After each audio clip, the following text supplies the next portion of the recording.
تربیت کا اصول اہل علم نے بتایا ہے کہ 7 سال تک بچے کو سینے سے چمٹا کے رکھو. 7 سال سے لے کر 14 سال تک بچے کو غلام بنا کے رکھو.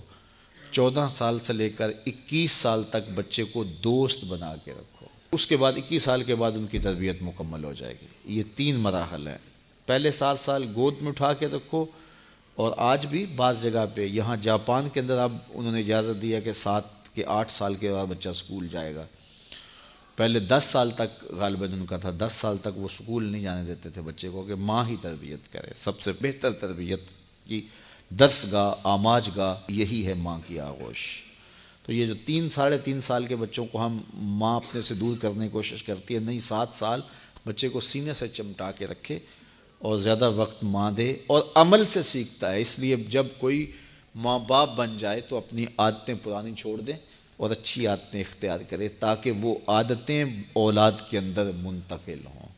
الوالد سر لابیہ، عمومی قاعدہ یہ ہے کہ والدین کا عکس ہوتی ہے اولاد، والدین کا راز ہوتی ہے اولاد. بہت سارے لوگ آتے ہیں ہمارے پاس، جناب یہ ہمارے بچوں کو کوئی تعویذ دے دو، کوئی ان کے لیے دم کر دو، ان کو اپنا مرید بنا لو، ان کو اپنے پاس رکھ لو، ان کو اپنی صحبت میں رکھو. یہ نماز بھی نہیں پڑھتا، چلو ہم نہیں پڑھتے تو یہ تو پڑھے. تو میں کہتا ہوں جب آپ نہیں پڑھتے تو یہ کیوں پڑھے؟ یہ کیسے؟ یہ اصول یہ ہے کہ آپ کریں گے تو یہ کرے گا، لیکن آپ کہتے ہیں کہ ہم نہیں کرتے یہ تو کرے. ایک چور بھی چاہتا ہے کہ میرا بیٹا ولی ہو. جس طرح آپ ماحول فراہم کریں گے اس طرح کا جو ہے وہ عکس آپ کا اولاد ہوگی. حضور نے فرمایا ہر پیدا ہونے والا بچہ فطرت اسلام پہ پیدا ہوتا ہے، فطرت سلیمہ پہ پیدا ہوتا ہے. اب اس کے ماں باپ اس کو عیسائی بناتے ہیں، اس کے ماں باپ اس کو یہودی بناتے ہیں، اس کے ماں باپ اس کو مجوسی بناتے ہیں. تو یہ عمومی طور پہ ماحول اس کو فراہم کرتا ہے، لیکن فطرتاً اگر اس کو کوئی سبق ماں باپ کی طرف سے نہ ہو تو وہ فطرتاً اسلام پہ ہو. کیونکہ فطرت سلیمہ یہ ہر شے کی اصل ہے. ہر انسان پیدا ہوتا ہے تو فطرت سلیمہ میں پیدا ہوتا ہے.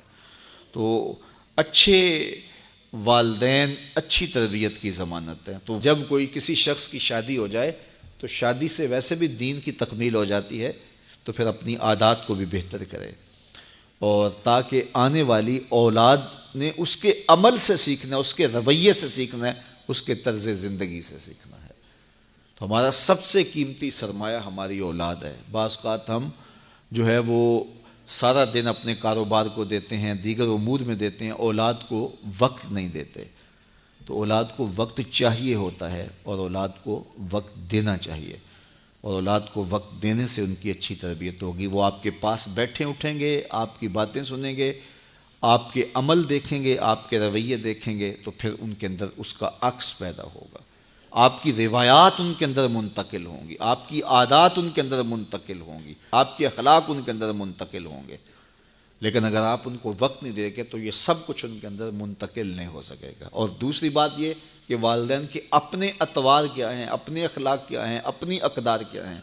اگر وہ صالح ہیں تو صالح منتقل ہوں گی، اگر وہ صالح نہیں ہیں تو پھر جو ان کی عادات ہیں وہ ان کے اندر منتقل ہو پائیں گی. تو اس لیے ہمیں اولاد کی تربیت کرنے کے لیے سب سے پہلے اپنا جائزہ لینا ہوگا، اور پھر اس کو اولاد میں منتقل کرنا ہوگا. یہ کوئی ایسی گولی نہیں ہے کہ جو ہم خود نہ کھائیں اور ان کو کھلا دیں اور ان کو شفا ہو جائے. یہ گولی ہمیں خود بھی کھانی پڑے گی، پھر ان کو کھلانی پڑے گی. تو اس لیے قرآن نے کہا قُوا أَنفُسَكُمْ وَأَهْلِيكُمْ نَارًا وَقُودُهَا النَّاسُ وَالْحِجَارَةُ.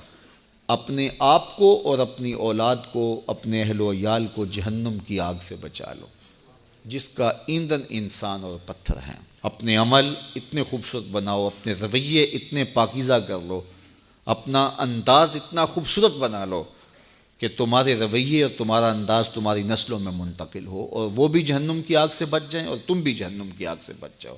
لیکن اگر تمہارے رویے خوبصورت نہ ہوئے، عمل خوبصورت نہ ہوا، تو وہ اور تم جہنم کا ایندھن بن سکتے ہو. اللہ ہمیں اپنی اولاد کی صالح تربیت کی توفیق عطا کر دے.